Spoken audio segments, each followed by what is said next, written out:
Welcome. My name's Andrew Murphy with Deepwater, and I'm joined by Gene Munster. At Deepwater, our mission is to profit from where the world is going, and Gene got a unique glimpse into that future on Monday when he was able to spend about 30 minutes at WWDC with Apple Vision Pro. So we thought it'd be fun and helpful to recap Gene's experience and talk a little bit about Apple Vision Pro in detail with somebody who's actually used it. Let's start with other category launches that Apple has had. Gene and I were together, for example, in early 2007 when Apple announced iPhone. How did this experience compare to the iPhone announcement or the watch or TV, other times they've announced new categories? Well, it's first just a special time because it's so rare that they have a new product category. And I remember back in 2007, we'd been writing and working towards the iPhone prediction for a couple of years before that. And there was just so much. There's a buzz in the air. Yeah. And it was hard to believe, like, is it actually going to happen today? Because we've been thinking about it for so long.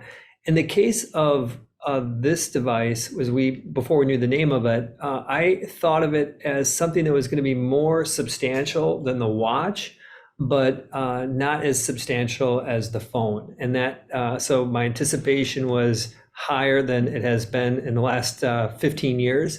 And also there is this piece that I had going into it, like, this is probably going to happen, but this is a really big deal, and is it actually going to happen? That's still kind of that little piece inside me said it might not happen.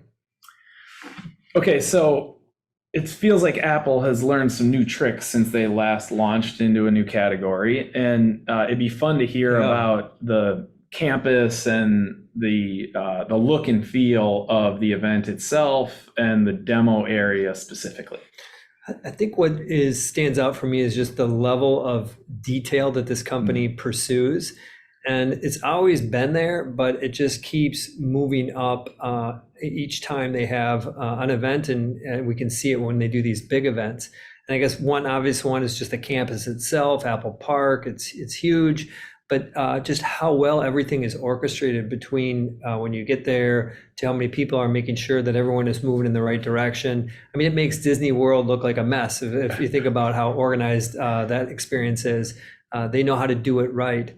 And in the case of getting the demo, they have the actual event, and then you get scheduled for a demo, and then one of the people in that department reaches out and coordinate through a series of being on golf carts and walking, because it's such a big. I didn't know that. And you go to an area of the campus that you didn't even know existed. It was near a park, and they had constructed a building for doing these demos. They basically had six or 8 living rooms, essentially mini living rooms in this building. It's a beautiful building. And but that, to me, I think speaks to some of the things they've learned over the past 10, 12 years, is just the importance of hitting it right out of the gate, hitting it correctly out of the gate. And I think that they really wanted to show the world how this device is. It's difficult to do in a video and the setup and the actual presentation. So they knew how much was riding on these demos that they're going to be giving people, and they delivered. And it seems like, too, this was treated in a step function higher than a launch of a MacBook Pro or a new MacBook Air. Not even close. Like I mean, what you got is a sense as you were experiencing the demo and the lead up to it and seeing how the details that they put into it, is that Apple believes this is going to be a big product. And they wanted to make sure that all the message gets out to the world that this is a powerful product and it's worth developers' time to get out there. And so, yes, it was much different. This stands out, I would say, right behind, in terms of like fit and finish, it was much better than the iPhone launch. I mean, not even close, because the level of detail. The iPhone launch was more of an event, and you had to wait 6 months before you got your hands on it. So this was the most significant effort they've ever put behind a new product launch. Well, there you have it. So set some context. I know you have tried headsets before that may be perceived as competing products. Which ones have you tried before Vision Pro? So at Deepwater, one of our founding themes was augmented reality, virtual reality, artificial intelligence. So that augmented mixed reality, virtual reality is something that we've been close to, the metaverse for years. And I've tried lots of them. I would say, the Quest 2, and then many before that. I have not tried the Quest Pro. So there is I think a gap in terms of how I can give comparisons, because that's probably the best comp out there. But I would consider myself HoloLens. Yeah, I've done HoloLens, the Google Lens, Google Spectacles, Glass, Google Glass, Vive. Yeah. Okay. Yeah, thank you, Oculus. We've So some good experience with other headsets, but not the Oculus Pro, yeah. Quest Pro. Quest Pro. Okay. Let's talk about your first experience with what Apple calls spatial computing then. Can you set the stage for the demo itself? Once you were in this living room that they constructed, what was the environment like, and how did you enter into the demo? Well, even before you got to the demo, there is a setup piece to it that I think people will be going through before they order it. And so if you're familiar with how they do the scan for Face ID, you'll go through a similar scan that helps them understand how to the modes for the audio to make sure that the spatial audio is proper. It also helps measure the proper band to put on your, because you go around the side of your head, you kind of take your phone and measure that. And then you get to see, they have like an eye doctor there and asks you questions. Now, I need glasses. I don't wear glasses, but I need them. And so if I did have my glasses with me, I would have those measured, and then they would have changed the actual inserts. Thank you. The lenses would have been different. And why I think that's important is they're really thinking a lot about the comfort of the device, which it was really comfortable. For sure, the most comfortable headset that I've ever tried.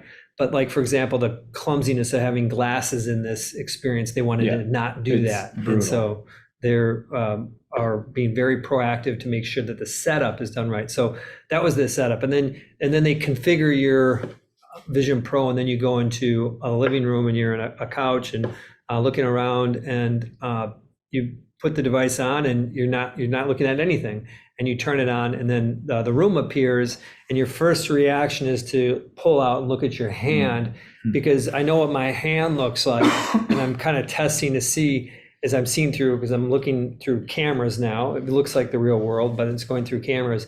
What is the resolution and how realistic is this? And I would describe it as lifelike. I mean, it was as lifelike as you and I are here today, and that quality was remarkable. And then you kind of knew at that point, at least the cameras and the display here are something that is that I haven't experienced on other headsets. Yeah, when you're using a Quest 2, for example, the pass-through video, I would not describe as lifelike. Yeah, I would describe that as like watching a video. Yeah, chunky. Some latency too. Yeah, latency. Yeah, that's the other part. You start doing this kind of a thing. Okay. Testing the latency. So what's the first thing you tried? The first thing I tried, wow, there's so many of them. The first thing was they just wanted to get you used to the controls. And so to click, to hit enter, the enter key essentially is doing this. And my initial reaction, because the other devices that I've done this, for example, with HoloLens, it had a similar motion, because you have to do it in front of your face, but they have cameras facing down with Vision Pro, so you didn't have to. They corrected me. You just kind of keep your fingers down by your waist and you can do the movement. So they showed, like, if you want to expand something, you make this motion by your waist, click on it. And then, of course, there's the eye tracking piece. So there's a training piece. You have to look at like 8 different dots on it. And as I was training it, my thought was, this is not going to work. Nice that you're trying this. It ain't going to work. And it works. So okay, you're training the device, and the device is sort of training you also on how to use the core features and functions. Did it feel pretty natural to select a good something? word for it. Or natural? Like I bet they experienced a lot of demos. I bet most people could easily navigate within a few minutes.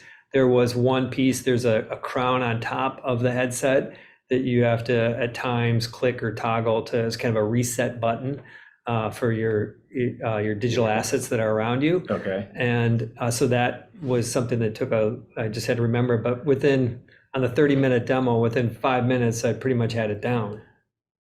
So your learning By the way, curve the thought I had fast. too, it reminded me of with the phone about how you just kind of think about how should I do this, and you try to do it, and all of a sudden it's working. You're navigating your phone. It's kind of a similar thing where they did a wonderful job in the interface. And I think probably the piece that stands out most is that eye tracking thing is. Yeah, tell us a little bit more about that.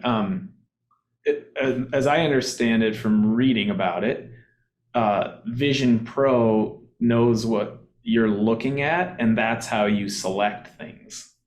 Correct. It uses eye tracking to figure out which parts of the digital assets you're looking at. So, for example, there may be a set of icons in front of you that are kind of floating in front of you, and you want to select an icon. If you just move your eyes around, different icons will light up, so it's like your mouse hovering over that. There was one which was working great when you had these different icons. It worked great the whole time.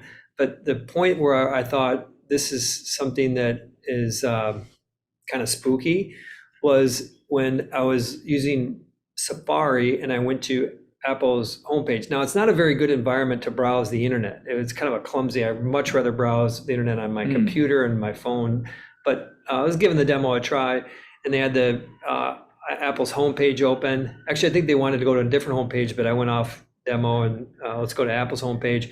And the icons across the top, it seemed kind of far away. The screen or the web page seemed kind of far away, and the icons were really hard to even tell apart. That's they'll say like iPhone, Mac, watch. Yeah, the menu bar over the top. And they had just added Vision on top of that. And I looked and I was thinking, I want to go to the Vision. And I'm looking at basically the whole menu bar, but my mind is thinking, how can I get my eyes on Vision? And all of a sudden I see the Vision one highlight, and then I did the click, and I just thought it read my mind. It was that good. I don't know how it picked up on that milli difference between those two, but it somehow figured out I wanted to get to that, and I think it was a great example. This eye tracking is a wonderful way to navigate. Like no other headset is even close when it comes to navigation. They have these exterior devices that you put in your hands and controllers. Yeah, thank you. right. And it's just not even close. Okay, so you're using your eyes to focus on the thing you want to select. It's giving you feedback by like lighting up. Yep. And you feel like it's reading your mind. Correct. Wow. Okay. Okay. I know you've tried a couple different things in the Vision Pro. I want to make sure we cover. Photos and videos, I'm assuming. What was that like? So the photo piece was nice. To see him in this surround environment, but it wasn't anything that really shocked me. What shocked me, I think, was the spatial videos, and specifically the video they gave a video of a birthday party and then one of a group around a campfire, and to see a video in a spatial video. Maybe in the past people would have referred to it as like a 3D video, but to see it in spatial and to see it at that quality really changes how you're going to remember things. And I could actually see when I wanted to continue to watch those videos because it was so it just kind of sucked you into it. I could see it being a problem for people. Like all of a sudden you want, like parents have problems right now taking too many videos of their kids. They're going to be taking this headset out. They're going to want to get all these very special moments and then everyday moments captured in spatial video. So I think that's a big deal. I think it was probably the most impressive feature. I think that's the one that's going to surprise people the most is spatial video. And you can use the headset itself to capture You have those to use pictures that and set. videos. Right now, maybe they Until, eventually yeah, I come think out in with a phone, September, probably. we'll hear about I hope so. phones with the capability, maybe even the ones I have in my pocket right now, Could be. with some sort of reverse compatibility. Okay, so spatial videos and the spatial audio associated with those was kind of a new way to recollect and remember. Yeah, it will change how memories. people Wow. think. It's a similar gap between going from still images. I think about, I'm a history buff, and history before 1900 was all photos, and then you get into videos and the next century, and I think that kind of difference is what we're talking about here. This is a big deal. Okay.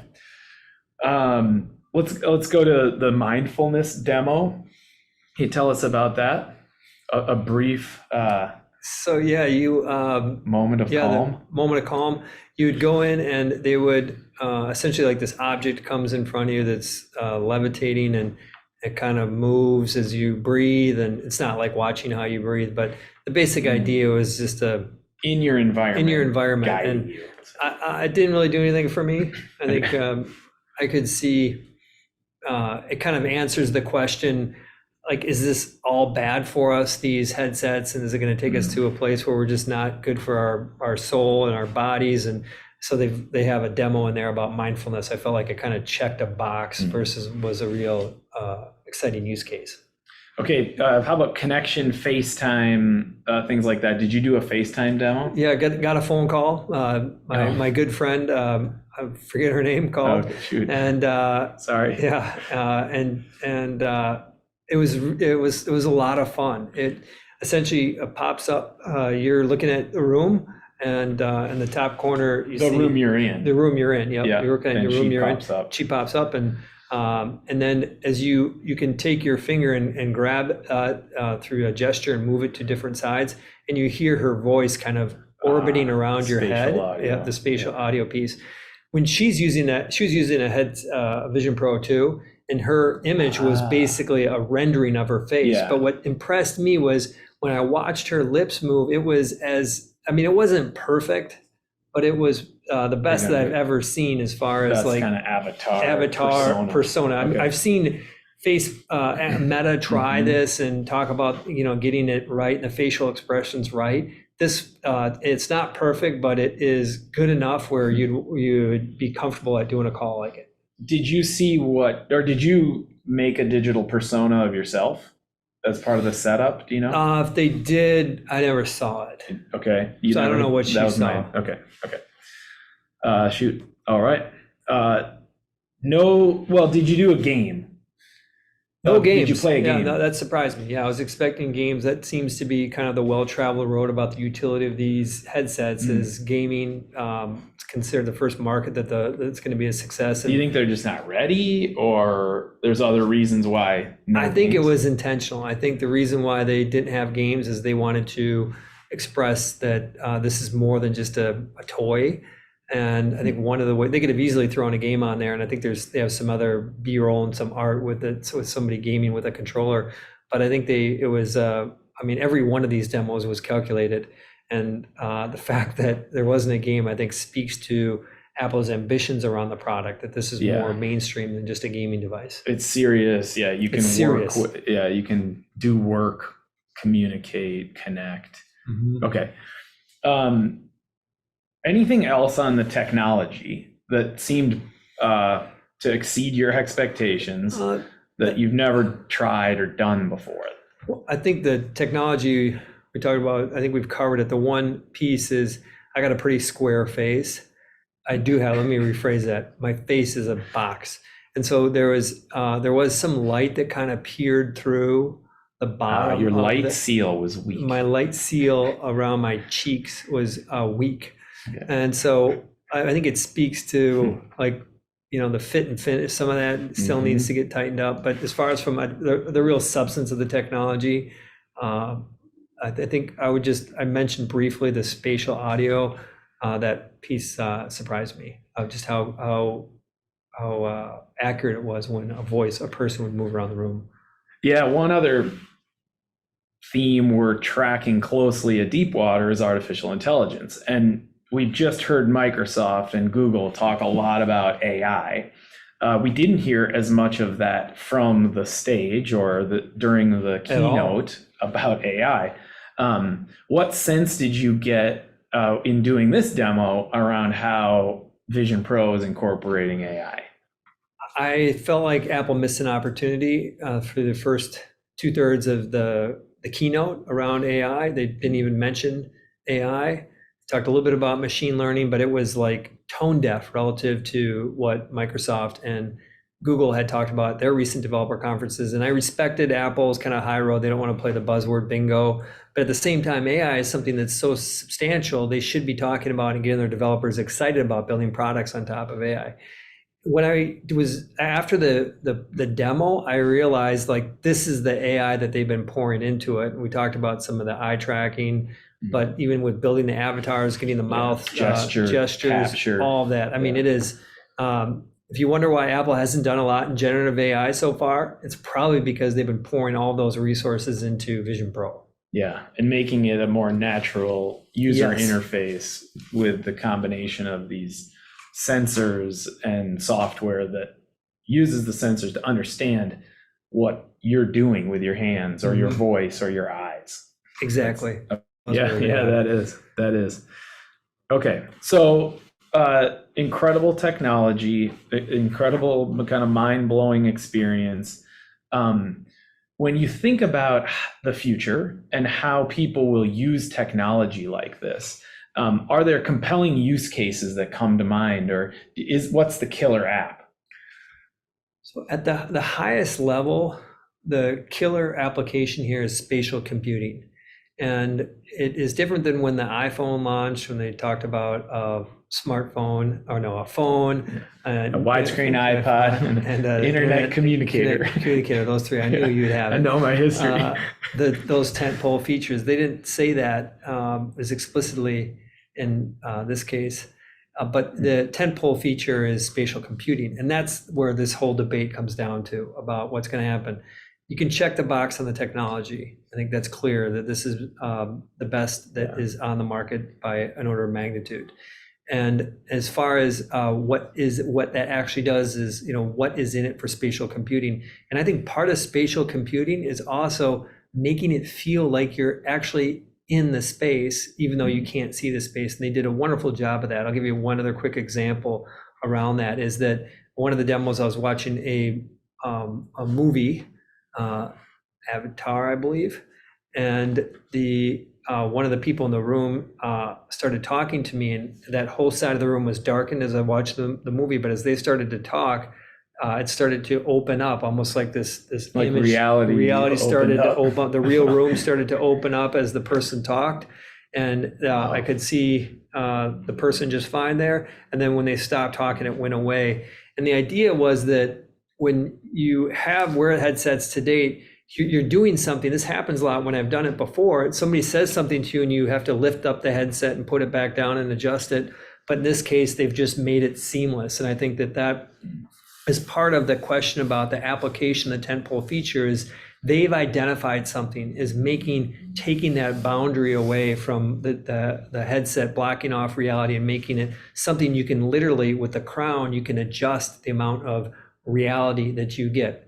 And so it seems to be almost the priority that Tim Cook has around this product is enabling human interaction, despite the fact that you're in a fully enclosed device. You're not fully enclosed to others. And there's a display on the outside that's exclusively for people that aren't using it to know whether the person using it is kind of closed off or open for business. Right. So those rendered eyes from people's face, there's a lot of work that went into that too. And just for the people on the outside, they wanted to make it so any angle that you're looking at the person who has Vision Pro on, that their eyes look realistic. They just didn't want to make it so if you were straight on, then it works. But as you kind of drift to the side, it seems like digitized. In this case, they went to that level of detail to allow the people on the outside to get a sense that there's a connection point. So I think that know when you're blinking and Yeah. Did you see what yours looked like? No, I was curious what it looked like, but I never saw it. Did get to see that. Okay. But this idea, back to the question, Yeah, which is spatial the computing. central question. I think we've identified, I think the world now is on board that this is the most advanced device, but there's still a lot of debate about where this ultimately goes. Right. And what are the killer applications. I mentioned that the spatial video is one that's going to really pop out and change how people remember things. And I think that there are, the other applications they show. There's a small collaboration one related to work, which is okay. But essentially the environment that they demoed was a PANE, PANE based environment. Mm-hmm. And you little boxes 2D boxes, but there are big boxes that would float around with different things, and it could be a web page, it could be a set of icons. But I think this utility question is going to make more sense when assets the panes go away, because eventually they're going to go away, and they're actually going to be digital things that are going to be in the world. So unconstrained by the panes. Yeah. So for example, just in your environment. Yeah. And this is spatial computing. Is like we have here. I could have papers in front of me. I don't actually use papers, but I would use digital papers. Mm-hmm. And editable, file them, savable, right. And kind of be able to have a workspace that is neat and tidy, that has your desktop. Like my desktop, yes. Yeah. So I think that that's like an example. I'm essentially stopping short of saying, what is the killer application here? Because I think the killer application is basically spatial computing, the platform itself. And hard to say. And so, what are the applications that are built on top of that? I think there will be around work.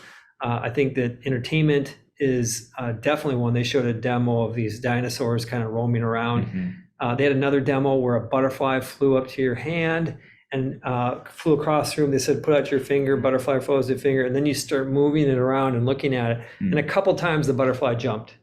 But skipped. Yeah, you could tell it was like a hologram.